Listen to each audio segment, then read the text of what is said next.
Egy könyv született a kőről. A kő lelkéről, szelleméről, hitéről, varázserejéről. Tóth Holló Tamás Üsse kő című műtárgya egészen speciális alkotás.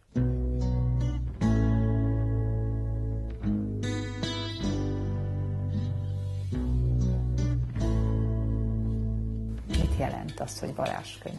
A varázslat legfőképpen a formáról szól, arról, hogy már a kézbevétele is tiszteletet parancsoló legyen. A szövegnek eleve van egy varázsos, igéző, bájoló, regélő lüktetése, makámában íródik, tehát egy picit zenei indázása is van, zenei lüktetése, zsongása, zsibongása.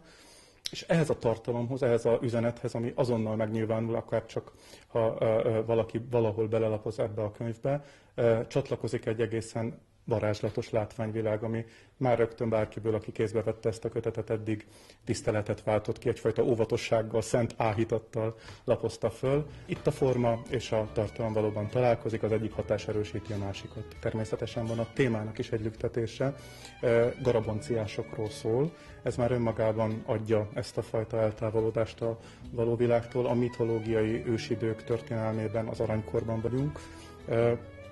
Egyébként azt is hozzá lehet tenni, hogy ez a Üsse kő egy olyan trilógia első darabja, amely a kő misztériuma gyűjtő nevet viseli, és a misztérium szó ilyen értelemben talán helyén való. Igen, van egy nagyon erős távolságtartás a valóságtól, miközben a mitológiai ősidőkben megérkező történet az asszociációs rendszerében nagyon is modern, nagyon is kortársi.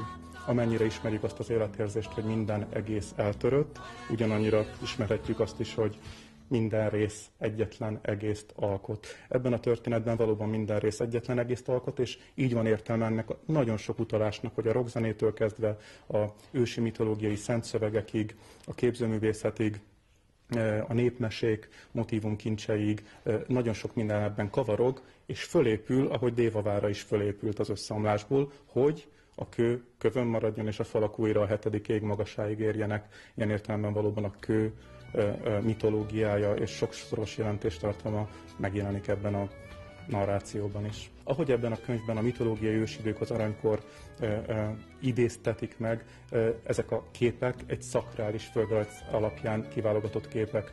Az ősi animisztikus, totemisztikus vallásokban ezek szent áldozóhelyek lehettek volna.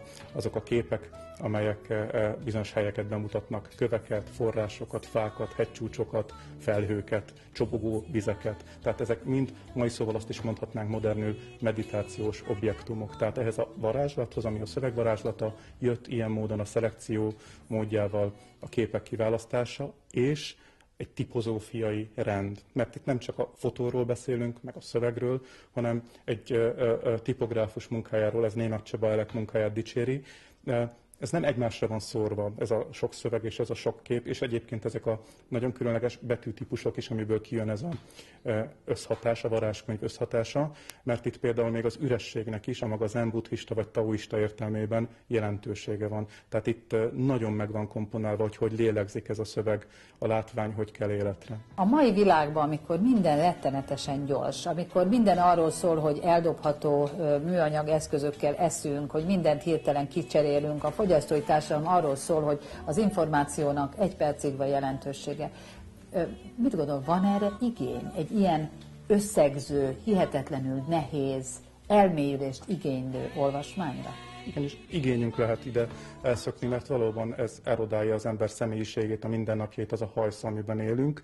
Igenis, néha ki kell szakadni az időből, néha el kell varázsolni önmagunkat, és az ilyen szövegek erre egyébként igenis alkalmasak. Ez is a szándéka ennek a szövegnek. És tovább megyek, ugye egy technikai civilizáció kellős közepén csücsülünk, e-bookokat lehet látni, elektromos könyvolvasókat lehet látni.